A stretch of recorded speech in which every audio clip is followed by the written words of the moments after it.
नमस्कार दोस्तों, कैसे हैं आप। आशा करती हूँ अच्छे होंगे, स्वस्थ होंगे और मस्त होंगे।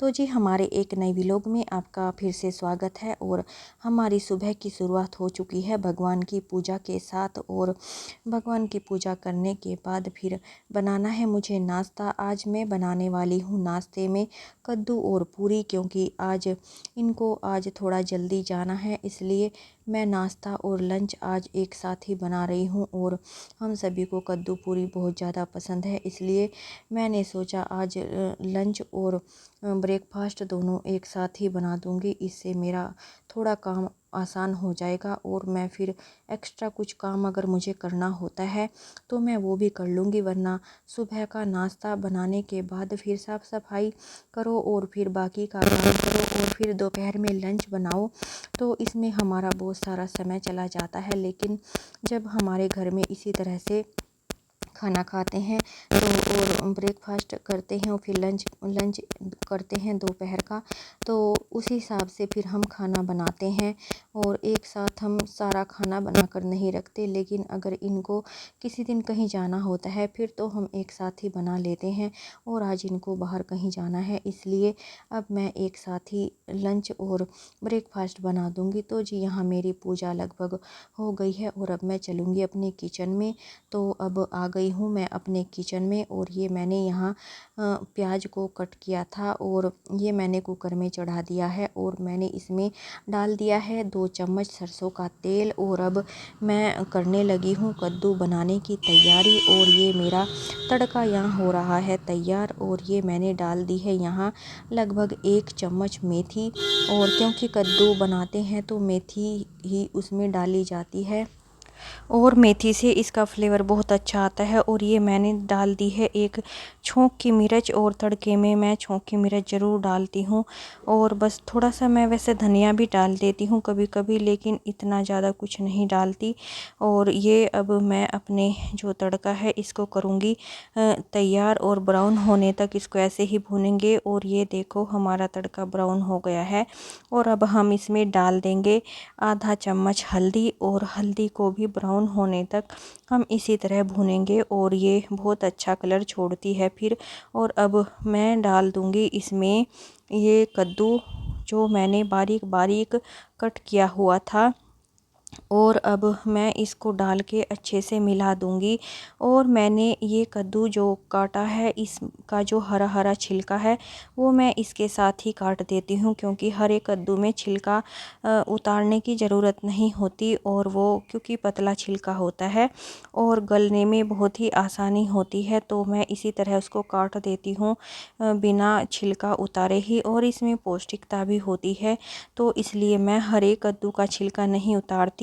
जो पीला कद्दू होता है उसका तो मैं छिलका उतार कर ही बनाती हूँ। और अब ये मैंने डाल दिया है इसमें 2 चम्मच नमक, आप अपनी आवश्यकता अनुसार डाल सकते हैं। और अब मैं डाल दूँगी इसमें लाल मिर्च 1 चम्मच, और अगर तीखी हो तो थोड़ा कम डाल सकते हैं। और ये मैंने डाला है यहाँ मसाला अचार का, जो आम का अचार होता है हमारा घर पे बनाया हुआ, वो ही मैं इसमें डालती हूँ। इस अचार को डालने से जो हमारा कद्दू है उसका जो टेस्ट है बहुत ही अच्छा आता है और खुशबू भी अलग ही आती है। तो जी हम जब भी कद्दू बनाते हैं उसमें ये अचार का मसाला ज़रूर ऐड करते हैं और फिर अच्छे से मिला देते हैं। तो अब मैं इसमें डाल दूंगी ये शक्कर, और मैंने ये डाली है इसमें लगभग 1.5 चम्मच शक्कर। और आप गुड़ भी डाल सकते हैं या फिर आप अगर चाहें तो चीनी भी डाल सकते हैं अपनी आवश्यकता अनुसार। इससे हमारा कद्दू खट्टा मीठा लगता है और बहुत ही टेस्टी बनता है। तो अब मैं इसे अच्छे से मिला दूंगी। और ये देखिए हमारा कद्दू का कलर कितना अच्छा आ गया है और हमारा कद्दू बहुत ही टेस्टी बनेगा। मैं इसी तरह से हर बार कद्दू बनाती हूँ। तो जी देखिए ये हम अब इसको अच्छे से मिला देंगे।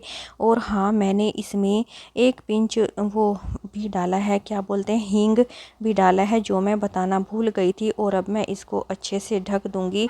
और अब देखो हमारा कद्दू बनकर हो गया है तैयार। और अब हम इसको अच्छे से मैश कर देंगे, क्योंकि कद्दू के जो टुकड़े होते हैं वो वो सीटी लगने पर कुकर की, तो वो मतलब जो के त्यों रहते हैं, उनको फिर मैश करना पड़ता है। और मैश करने के बाद फिर हमारा कद्दू बहुत ही सॉफ्ट और बहुत ही अच्छा लगता है। तो ये देखिए हमारा कद्दू बहुत ही अच्छा लग रहा है दिखने में भी, और ये टेस्टी भी बहुत ज़्यादा लगेगा। तो मैं इसी तरह हर बार अपना जो कद्दू बनाना होता है बनाती हूँ। अगर आपको हमारा कद्दू बनाने का यह तरीका अच्छा लगा हो तो हमें ज़रूर बताएं।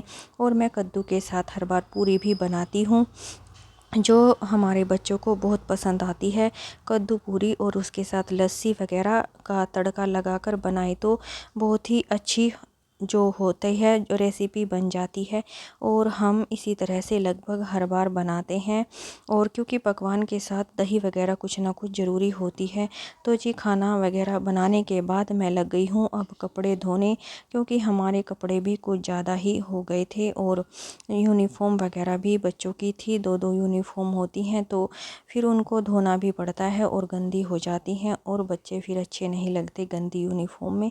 तो जी अब मैं कर दूंगी इनकी फटाफट से धुलाई। और मशीन ही मैंने लगाई थी क्योंकि बेडशीट वगैरह भी थी और जीन्स वगैरह होती हैं, तो फिर हाथ से बिल्कुल भी नहीं धुली जाती। और हाथ से धुलने की हमारी जो हैबिट है वो भी ख़त्म हो जाती है। इसलिए अगर ज़्यादा कपड़े होते हैं और मोटे कपड़े होते हैं जैसे बेडशीट वगैरह और जीन्स वगैरह, फिर तो मैं मशीन लगाती हूँ। वरना अब तो गर्मियाँ हैं और थोड़ी टी शर्ट वगैरह ही होती हैं, इसलिए मैं हाथ से ही धुल देती हूँ। लेकिन अगर ज़्यादा होते हैं फिर तो मशीन लगा लेती हूँ, क्योंकि मशीन लगाने से जो हैवी कपड़े धुलने में आसानी होती है।